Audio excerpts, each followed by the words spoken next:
This conference will now be recorded. Hello students, now we are learning about breathing and exchange of gases. So here in this chapter, you are mainly going to learn about human respiratory system, then the structure and mechanism of breathing, respiratory volume and capacities, then exchange and transport of gases, disorders of respiratory system. So we'll do a fast review of this chapter.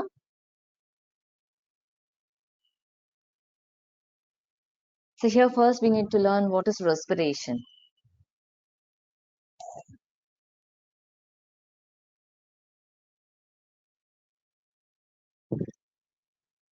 Respiration means this is an oxidative process.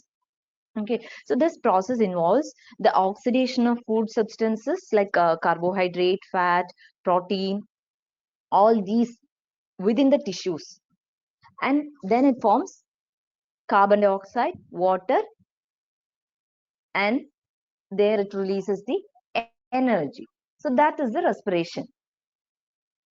Okay, so this is what we can say oxidative process. So in this or during this oxidation of food substances, carbohydrate food substances, which and all the food substances here, the carbohydrate, protein, fat, all these things are getting oxidized, and where it is getting oxidated, like here in the tissues, it is this oxidation is happening, and that forms water, carbon dioxide, and it forms energy also. Okay, so the release energy is getting released there. Right? So that energy is stored as ATP. Temporarily, it is stored as ATP. Right? So here, how we need to write C6H12O6. That is what? That is glucose. Glucose. That means carbon dioxide. Then it is getting oxidized. We said so. O2. Right? 6O2. This is oxygen. Here oxidation is taking place, and that forms carbon dioxide, 6CO2. This is carbon dioxide.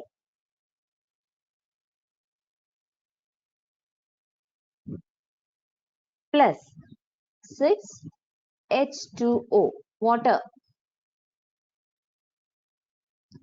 plus energy. Right? So this is a process which is happening there. So it is releasing energy, and this temporarily released energy, that is in the form of ATP. Okay. And here, respiratory system that provides the route. So by this route, the oxygen which is present in our environment that gains entry into the body. Right? So through respiration, oxygen is entering from environment, from outside it is entering to body, and which is coming outside, carbon dioxide is going out. Right? That is getting excreted. So the whole process of exchange of gas, that is called as this intake, and which is going outside, carbon dioxide. So it is going out, this whole process, intake and excretion. Here carbon dioxide is coming out, so that whole exchange of gas, that is called as breathing. Right? Next, how this exchange of gas is taking place? Exchange of gas, that is taking place through which one? Through a respiratory structure. Right? So it is taking place through a respiratory structure or respiratory organ, we can call. So this respiratory organ is different in different type of organisms. So this varies. This respiratory organs are differing among different organisms. Okay. So we need to learn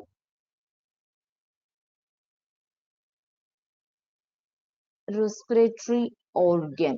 So it is in different type, in different organisms. So respiratory organs and in different animals, how it is, that's we will learn.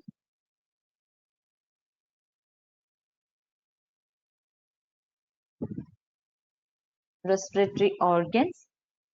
Then for that examples we'll learn. Plasma membrane. Through plasma membrane, respiration is taking place in some organism, like respiration in protista. In protist, we can say this external respiration, it is taking place through plasma membrane. Then gills and all you can see in aquatic animals, fish, tadpole and all you can see. In some aquatic animals, respiration is through gills. Then through trachea. In which type of organisms you can see? In insects. Insects like cockroach, then some other arthropods, in that and all you can see trachea as the respiratory organ. Then through body wall, some organisms are doing their respiration through body wall, like cnidarians, platyhelminthes, and annelida. In some in sponges and all you can see through body wall respiration is taking place. Then book lungs. Book lungs.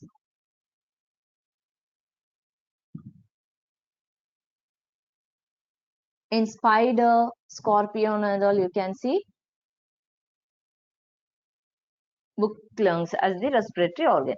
The lungs, where you can see in all vertebrates, except fishes, we need to say lungs. All vertebrates except fish. In fish you can see what gills you can see, right?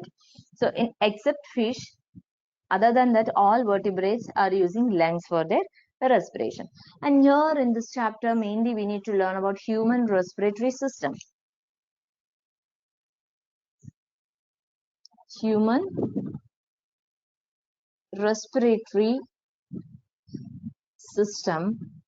The human respiratory system, there, from where this human respiratory system is getting derived? Human respiratory system is derived from embryonic endoderm. Embryonic endoderm. And a mammalian respiratory system that is having two parts, respiratory tract and organs for the gaseous exchange with air. It is exchanging the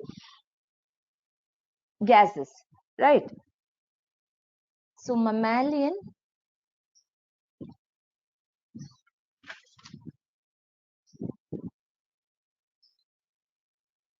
respiratory tract that is having two parts, or the mammalian respiratory system that is having two parts. Which are the two parts? First, from the external side, there should be a gaseous exchange, right? So respiratory tract will be there and some organs will be there for gaseous exchange, for intake and for the excretion. For both, there will be, for that exchange, one organ will be there, right? So respiratory tract, there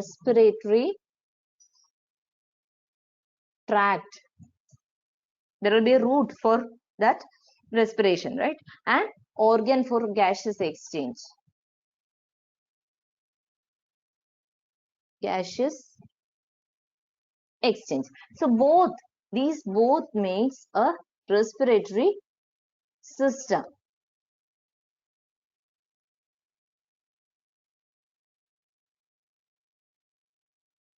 Okay. The next comes respiratory tract.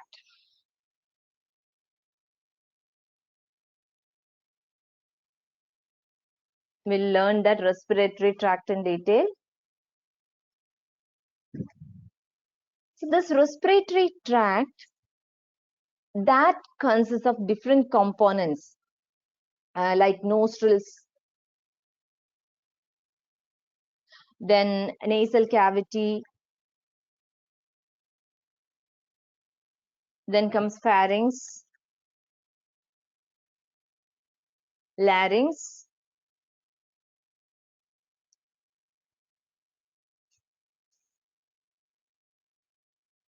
trachea, bronchi, bronchioles. Okay, so one by one we'll learn. This is the parts of the respiratory tract, human respiratory tract. Okay, so nostrils, we know that there are two channels for the nose. Just think about your respiratory tract and your respiratory system. So just it's very easy. If you are going to moving to the internal parts of the respiratory system, just learn that diagram. With diagram, if you are learning, it will be easy for you to remember. Okay, so always whichever portion is having diagram, learn that with the help of diagram to avoid confusions. So first we will go to the nostrils. Just think about your own body, that nostrils. So that is the two channels of the nose. So from the point where the where it is bifurcating to the external opening. Okay, so in bird and mammals, they have that branched bones or cartilages, which is called as turbinates. So that function, what function it is doing? It is to warm air on the inhalation, and that removes the moisture on exhalation. Okay, so like that, the external nostrils, about that we are thinking. So here we are learning about the external nostrils, the external openings. And when it is moving to the nasal cavity, we are moving to the nasal cavity. Nasal cavity is divided into two nasal chambers, right? Inside your nose, you can imagine it's like two nasal chambers. And how it is divided? It is divided by one septum. So each nasal chamber consists of three regions. Okay, this nasal chamber, it consists of three regions: vestibular, respiratory, and olfactory regions. Vestibular, respiratory, vestibular region, respiratory region, and olfactory region. Okay, which one? Nasal cavity is divided. And nasal cavity, you know that nasal cavity produces mucus, and that filters the moisture and the warmth incoming air, and that will act as a resonance chamber for speech, right? With the help of nose only, your voice, that resonance is coming for your um, speech, right? So it's there is a role for the nose for your voice. So it is doing a production of mucus, then it is acting as a resonance chamber for speech. You know that so many nasal tones will come, so that is regulating the resonance of our speech, right? And it is making the incoming air in the warm form. So many functions are there for nasal cavity. Then comes the pharynx. Pharynx means that is the passageway which is connecting nasal cavity to larynx, right? That connects the nasal cavity to larynx and oral cavity to esophagus. So that has three subdivisions. Pharynx is also having three subdivisions, that is nasopharynx, oropharynx, and laryngopharynx. Okay, so these are the important points. It is having three subdivisions. Which one? Nasopharynx,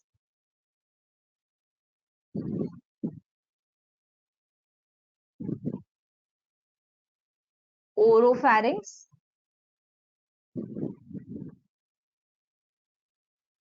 and laryngopharynx.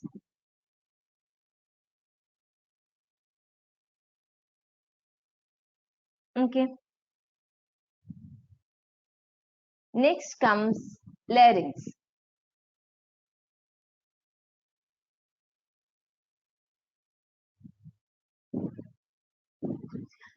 So larynx that is having vocal cords. Vocal cords that is present in the larynx.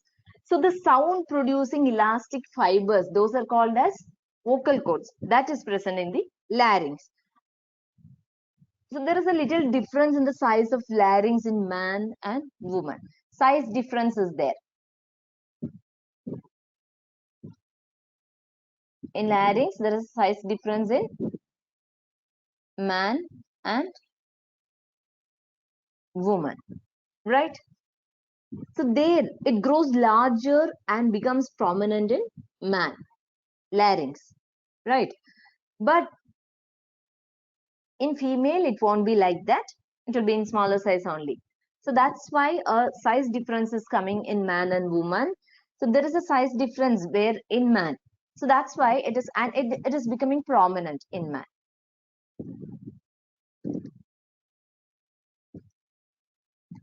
That's why it is called as Adam's apple. Okay, Adam's apple in man. And human larynx, that consists of glottis,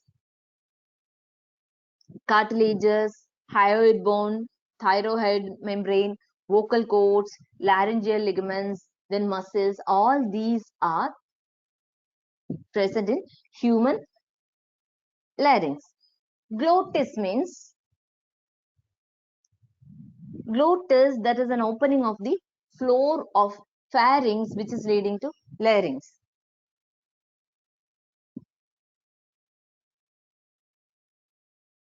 Opening in the floor of pharynx. Which one? Glottis, right?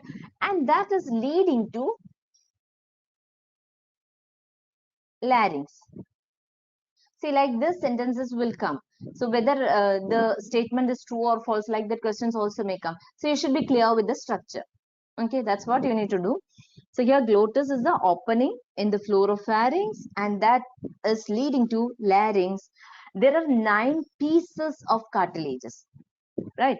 3 are single and 3 are paired. 9 pieces of cartilages in that area. Then, so this is the condition of glottis. Next is epiglottis.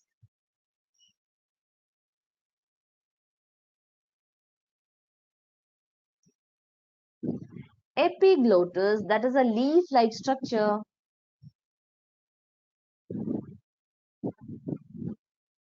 It's a leaf-like structure, and that prevents the entry of food into respiratory tract.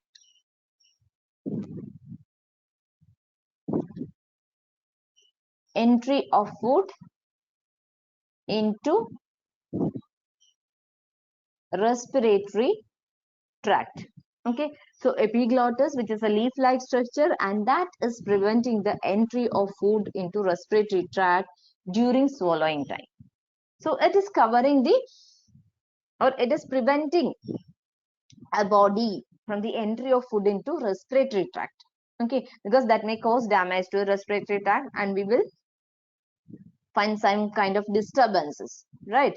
So epiglottis is helping to prevent the entry of food into respiratory tract. That is the main role of epiglottis. Next comes the trachea.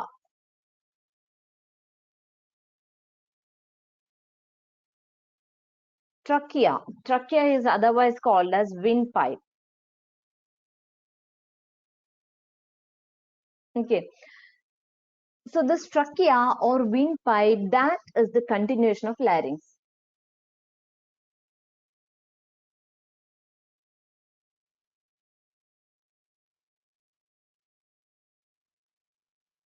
Okay, and this is supported by incomplete rings of hyaline cartilage. Supported by incomplete rings of hyaline cartilage.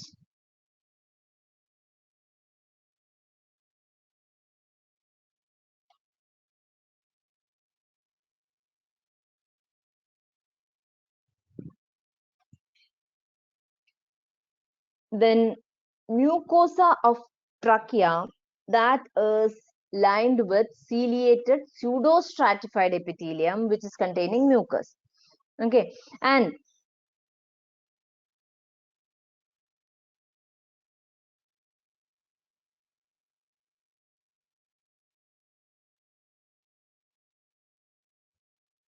so why mucus is secreted there?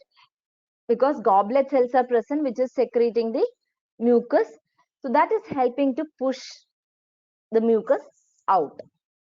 Okay, next is about bronchi.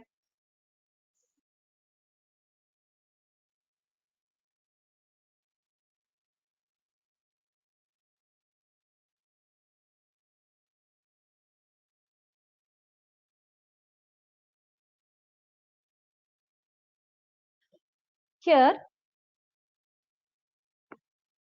bronchi means one pair of small thin walled tubular structure.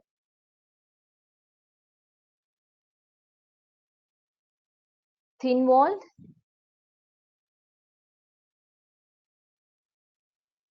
tubular structure. So that's a pair of thin walled tubular structure that is formed by division of trachea at the level of fifth thoracic vertebra.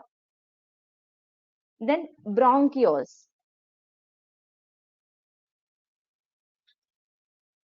Bronchioles. Bronchioles are formed by the subdivision of a tertiary bronchi into very small branches. Okay, so after repeated branching, one of the smaller bronchio that enters to lung or lung lobule, we can say, that is called as lobular bronchiole.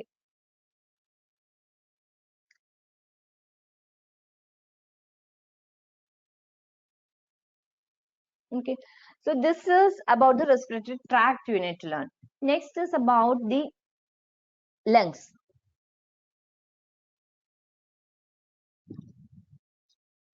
See, in lungs, you need to learn in human lungs. Actually, in human lungs, that is the main respiratory organ.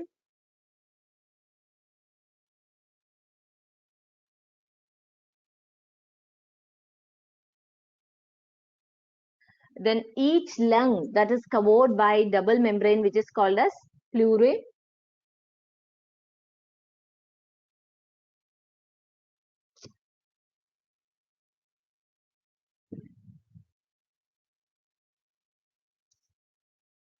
So the outer covering membrane of lungs, that is called as parietal pleura, outer membrane.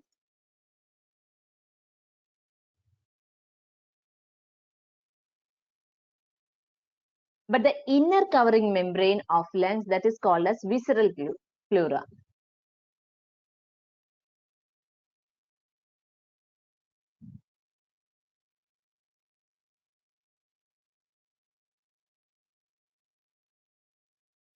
Then another point which we need to learn here, in human, right lung has 3 lobes and left lung has 2 lobes. Right lung has 3 lobes. Left lung has 2 lobes. The basic unit or the physiological unit of lung, that is called as alveoli. Here in the respiratory, the breathing and exchange of gases, in this chapter you will get so many MCQs, but there is no application type question here. Almost all are the direct question which you are getting. So the alveoli are the ultimate structure and the physiological units of lung, and these are lined by flattened non-ciliated squamous cells. Non-ciliated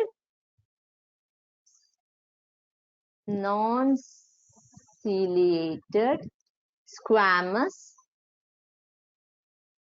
cells. Clear? Special alveolar cells that produces the surfactant that reduces the surface tension and that help to prevent the lung collapse. Which one? special alveolar cells that produce surfactant,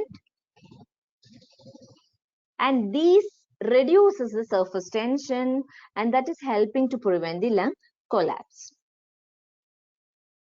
Okay, so that's why that's how it is providing great surface area for gaseous exchange by diffusion. Okay, then another point is diaphragm. Diaphragm is a dome-shaped muscular structure.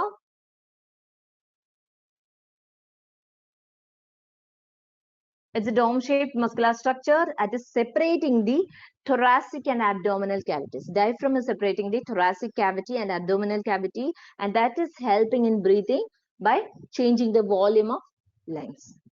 Clear? It's changing, by changing the volume of lungs, it is helping for breathing. Which one? Diaphragm.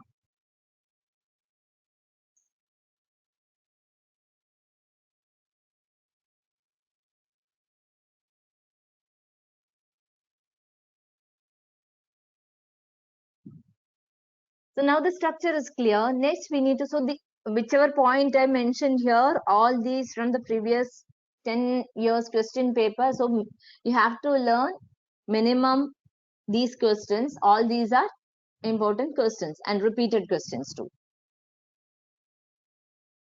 Here, the mechanism of breathing. In mechanism of breathing, which are all points you need to learn?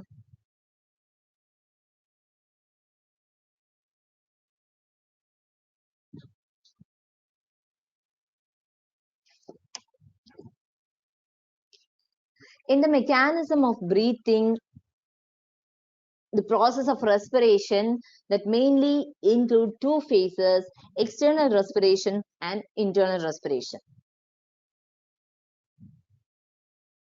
External respiration and internal respiration.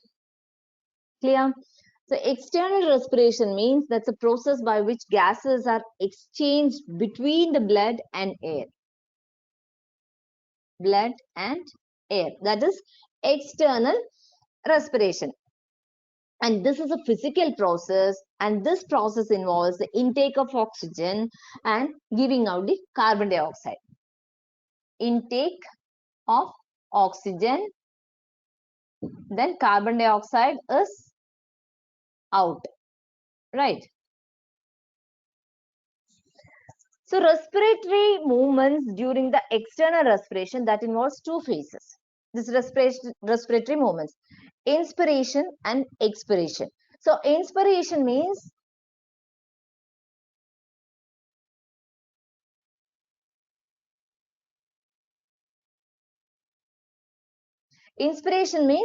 fresh air enters to lungs. Air to lungs, that is called as inspiration, right? So fresh air is entering inside the lungs. Here the contraction of diaphragm is happening. See, just inhale, just take air from out to inside. Just try the breathing process. So you can make out here, diaphragm is contracting, right? Your diaphragm is going inside and you are taking air inside, right? So contraction of diaphragm is happening during inspiration. And what about expiration? During expiration, carbon dioxide is expelled out from lungs. Just breathe out. You can make out diaphragm is getting relaxed, body is getting relaxed. That carbon dioxide is also getting expelled, right? So here relaxation of diaphragm is taking place during expiration.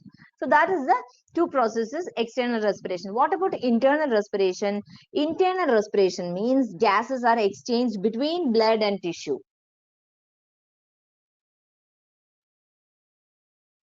Between blood and tissues, right? So during internal respiration, gaseous exchange is taking place between the tissue and the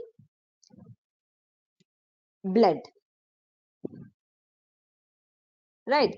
So cellular respiration, that is happening there. That is a process by which cell uses this oxygen for metabolism, and that is giving off the carbon dioxide as a waste product, right? So the movement of fresh air into lungs, there is a way from external nose. From there, where it will go? Nasal cavity, right? Just think about your breathing process. Nasal cavity. From there, internal nares.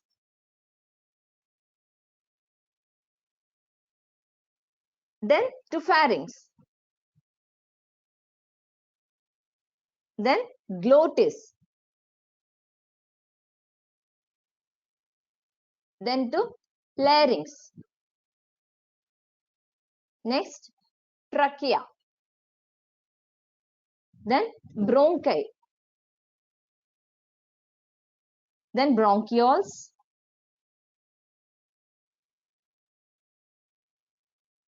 Alveolar duct. Alveolar sac. And last, alveoli. So this is the main unit, alveoli, right?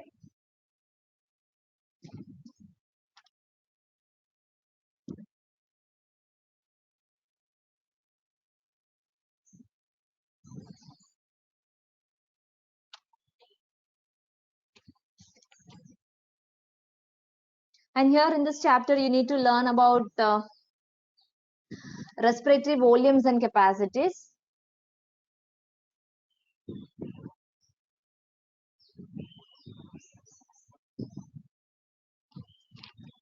So here, this about tidal volume, inspiratory volume, expiratory reserve volume, residual volume, total lung capacity, vital capacity, inspiratory capacity, functional residual capacity. About all this you are learning. So that volumes you need to learn. Okay. From there you may get questions. So tidal volume.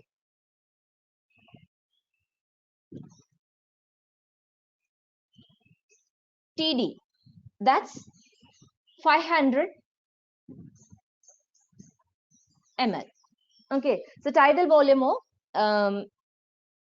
that means amount of air inhaled or exhaled with each breath under resting condition.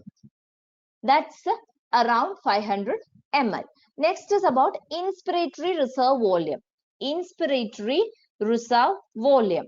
Okay, that's around 2,500 to 3,000 ml. So what is this inspiratory reserve volume? See, the amount of air that can be forcefully inhaled after a normal tidal volume inhalation. Forcefully, how much we can inhale? So that amount is called as 2,500 to 3,000 ml. This is the maximum capacity. Next comes expiratory reserve volume. Expiratory reserve volume.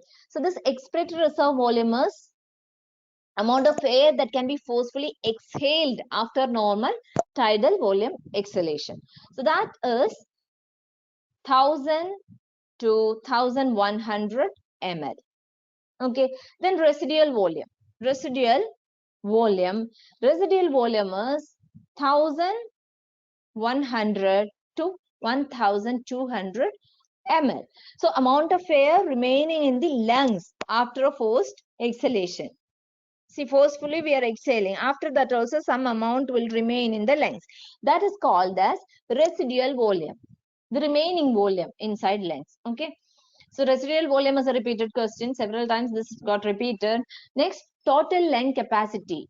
Total lung capacity, TLC. TLC, that is 5,800 to 6,000 ml. This is total lung capacity. That means maximum amount of air which contained in the lung after the maximum inspiratory effort. Okay. Then the vital capacity. Vital capacity. Vital capacity is 3,500 to 4,800 ml. So the maximum amount of air that can be expired after a maximum inspiratory effort. That is the vital capacity. Then inspiratory capacity. IC, inspiratory capacity, that is 3,000 to 3,500 ml. This is after a normal expiration, the maximum amount of air that can be inspired. Okay, after normal expiration, the amount of air which can be inspired, maximum amount how much we can inspire, that is the inspiratory capacity. Next, functional residual capacity. Functional residual capacity, that is 2,500 ml. This is the volume of air which is remaining in the lungs after normal tidal volume expiration. That is the functional residual capacity.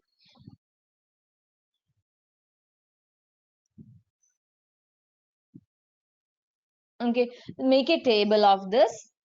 Just read every day one time, so it will be easy for you. You won't get confused about the volumes. Okay, and the definition also, if you want, if you are confident, you can write the definition also. So this, from this 2-3 questions are repeated in several years. So if you are interested, you can learn this. That's why I said, like, this questions are coming means just make a table for that chapter, read it, just take 10 minutes, complete that this type of direct questions, we can easily score.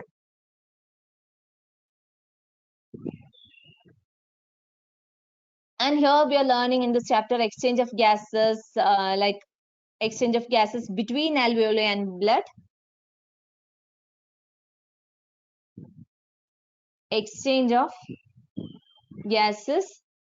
So exchange of gases, first it is taking place between alveoli and blood.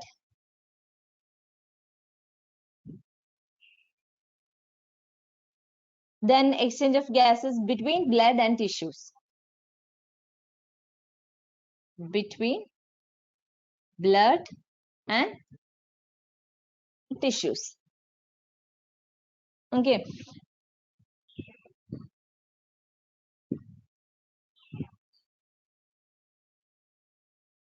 So this is how exchange of gases is taking place. And next we need to learn about the transport of gases.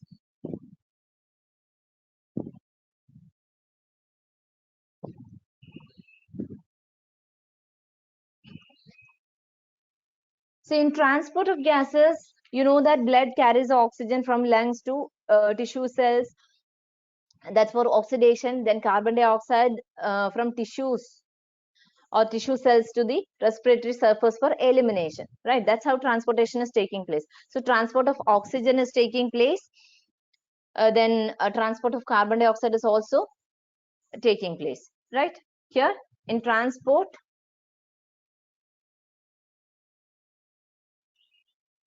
of oxygen, this is while inhaling. While exhaling, transport of carbon dioxide, that is also taking place. So these are the processes which is taking place during transport of gases. Then about respiratory disorders we need to learn.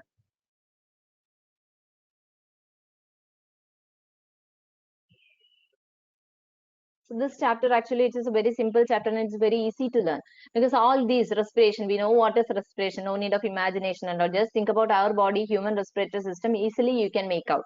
Okay, and especially this chapter that is having a very good diagram, so that you can easily understand the processes.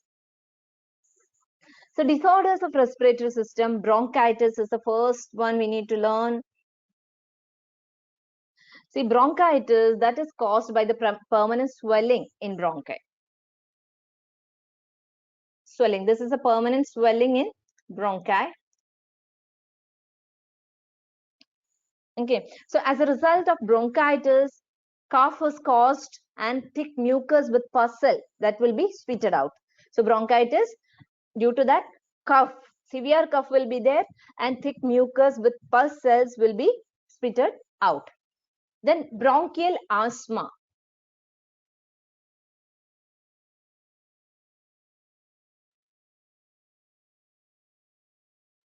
So this is like an allergic attack of breathlessness, which is associated with the bronchial obstructions, and this is characterized by coughing. Again, this is also cough will be the main symptom and the difficulty in breathing in bronchial asthma.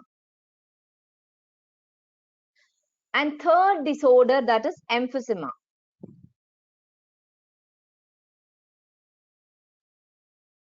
This emphysema, that is a condition in which this walls which is separating the alveoli is breaking there.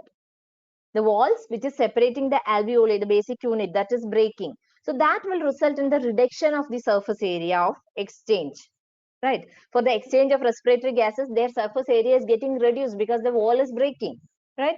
So this is seen in heavy cigarette smoking people. In smoking people, you can mainly see this emphysema. Then there are some occupational respiratory disorders like anthracosis. This is seen in coal workers because of the deposition of fibrous tissue in the lungs, which is causing the bronchitis and emphysema. That is the anthracosis.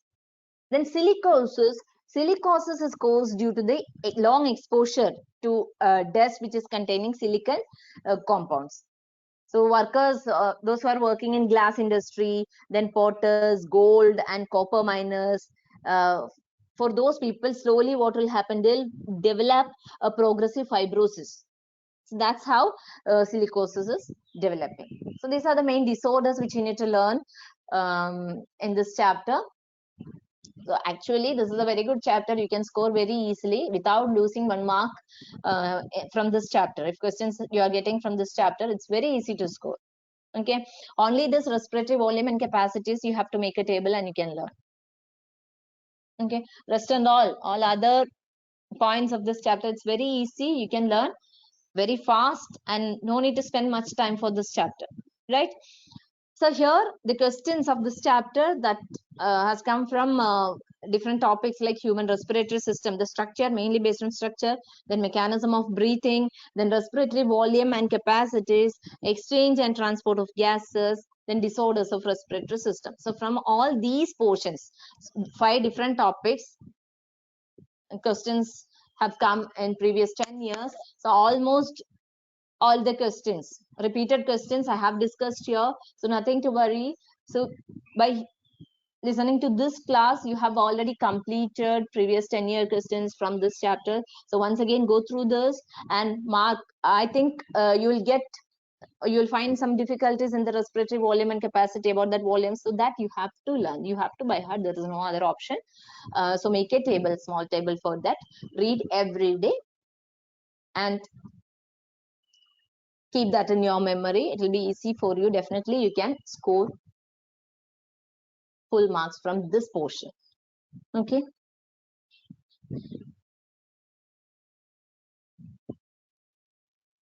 thank you.